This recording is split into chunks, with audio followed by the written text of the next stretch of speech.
그거는 뭐 제가 의사로서 단언코 말씀드리지만 거짓말입니다. 과장 광고니까 절대로 믿으시면 안 되고.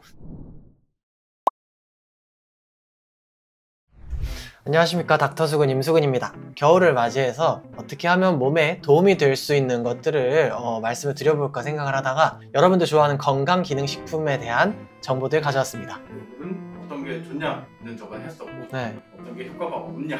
아하, 그쵸. 사실은 뭐 오늘 준비해주신 종류들이 논란이 많이 있는 것들만 쏙쏙 골라서 갖고 오셨는지, 사실은 뭐 어르신들 같은 경우에는 관절 건강에 정말 관심들이 많으시고, 보통 이제 글루코사민 많이들 말씀하시더라고요. 글루코사민은 연골세포 생성을 촉진하고 연골 분해를 억제하는 데 도움이 될 수 있다라고 알려져 있습니다. 기대할 수 있는 효과는 통증 완화, 운동 범위 증가, 관절 경직 감소라고 합니다. 사실은 도움이 된다, 염증 반응을 감소시킨다 라고 알려져 있을 뿐이지, 이것을 가지고 어떤 골관절염의 치료제로 사용을 하는 거는 좀 어렵겠죠. 그래서 종종 관절의 통증을 느끼시거나 관절이 좀 겨울이 되면서 뻣뻣해진다 생각을 하시는 경우에는 염증을 가라앉히는 데 도움이 된다, 딱 거기까지로 우리가 효과를 좀 기대해 볼 수 있지 않을까. 어디까지나 보충제다. 이걸 먹는다고 연골이 재생되거나 그런 일은 없는 거죠? 네, 뭐 그렇게까지 됐으면 정형외과, 신경외과가 그렇게 필요할까 싶습니다.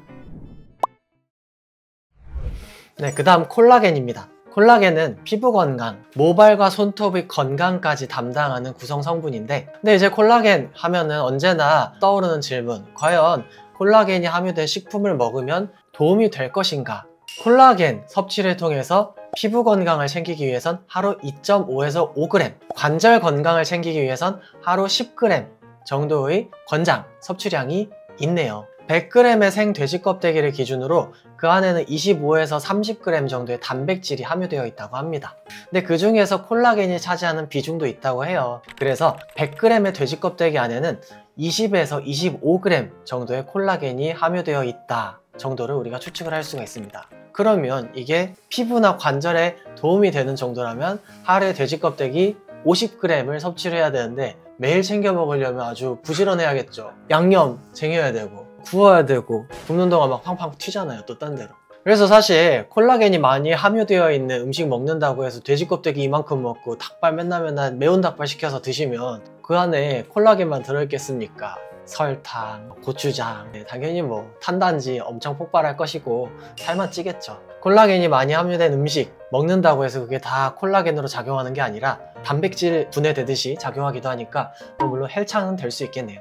그래서 나오게 된 게 이제 영양제들인데, 근데 콜라겐 관련해서는 고분자다, 저분자다, 뭐 어떤 게 흡수율이 좋다, 어떤 것이 효과적이다 말이 많죠. 그 중에서도 저분자 콜라겐이 생체 이용률이 훨씬 높아 섭취 후 빠르게 신체 각 부위로 전달이 되고, 연구에 따르면 저분자 콜라겐이 피부 탄력, 관절 건강을 챙기는데 도움이 된다고 합니다. 그래서 콜라겐을 통해 피부 건강을 챙기실 거라면 기왕이면 제품, 그 중에서도 저분자 콜라겐을 이용해 주시는 게 좋겠습니다. 돼지 껍데기, 닭발 아무리 드셔봤자 효과 없어요.